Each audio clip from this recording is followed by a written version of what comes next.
Ini dia fungsi toolbar di Microsoft Word. Simak videonya untuk info selengkapnya.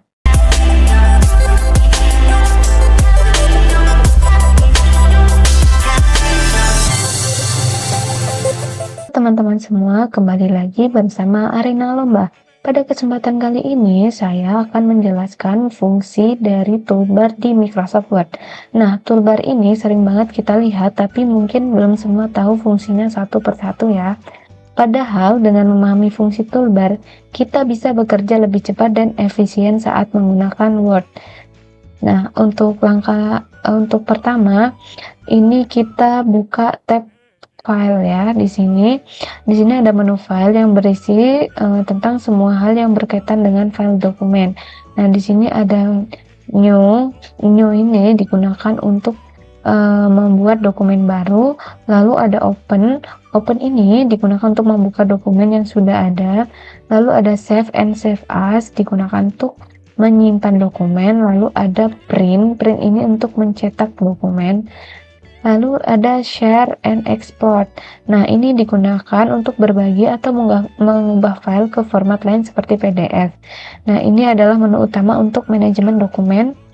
Lalu untuk tab selanjutnya itu ada tab home.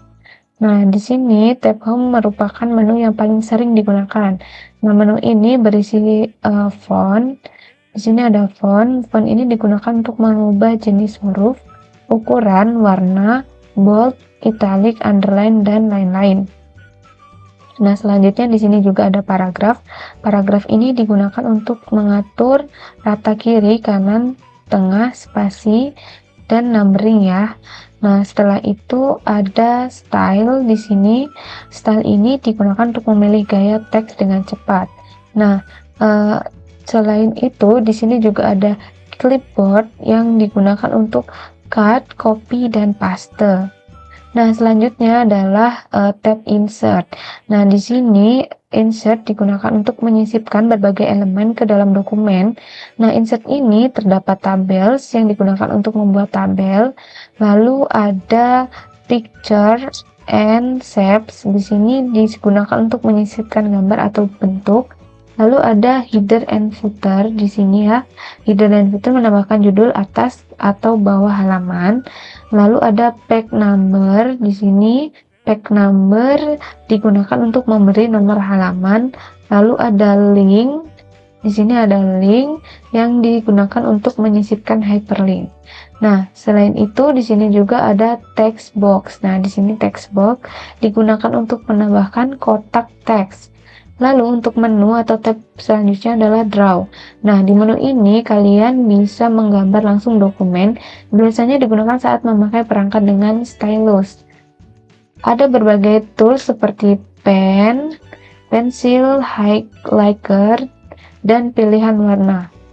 Nah, selanjutnya adalah menu desain atau tab desain. Nah, menu ini digunakan untuk membantu mempercantik dokumen. Nah, di sini ada themes. Themes ini digunakan untuk memilih warna dan font. Nah, selanjutnya ada juga pack color.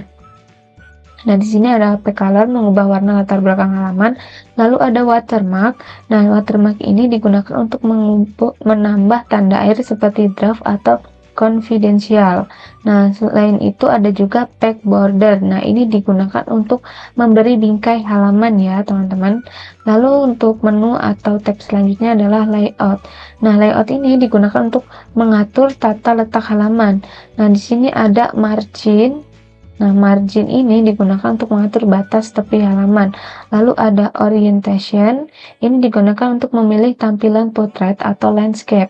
Setelah itu ada size. Size ini digunakan untuk mengatur ukuran kertas. Lalu ada kolom. Kolom ini digunakan untuk membuat teks menjadi kolom seperti koran.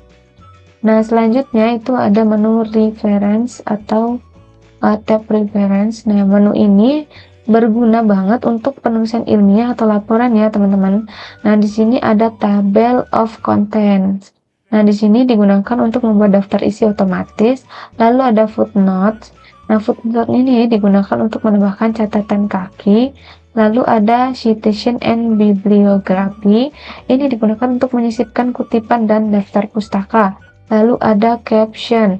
Nah, caption ini digunakan untuk memberi keterangan pada gambar atau tabel.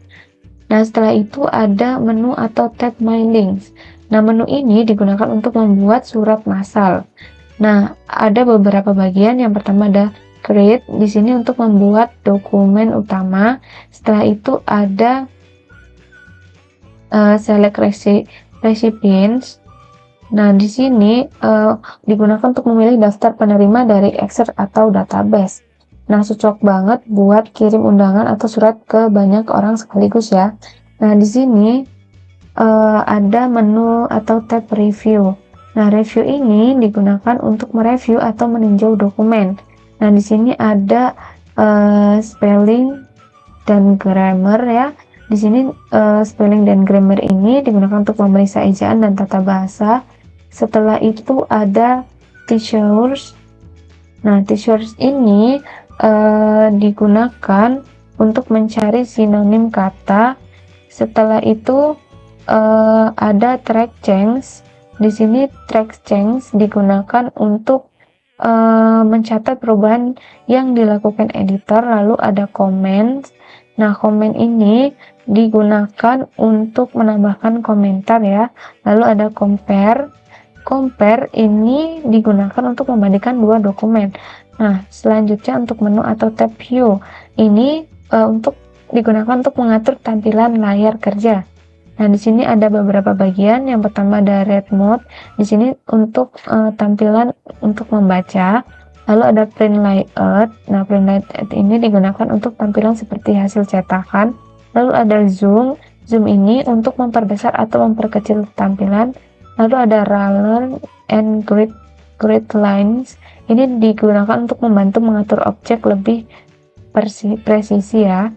Lalu untuk tabs selanjutnya itu ada tabs help. Nah, jika bingung atau butuh bantuan, menu ini sangat bisa untuk membantu ya. Nah, kalian bisa cari tutorial atau panduan penggunaan fitur serta bertanya langsung ke pusat bantuan Microsoft.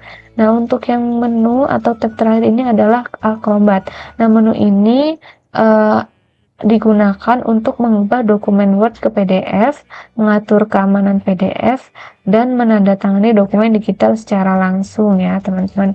Nah, itu dia penjelasan lengkap tentang fungsi toolbar yang ada di Microsoft Word. Gimana? Sekarang kalian jadi lebih paham kan menu-menu yang ada di atas dokumen itu apa aja dan untuk apa aja? Terima kasih untuk kalian yang sudah menyimak video dari awal hingga akhir. Semoga videonya bermanfaat. Bye-bye.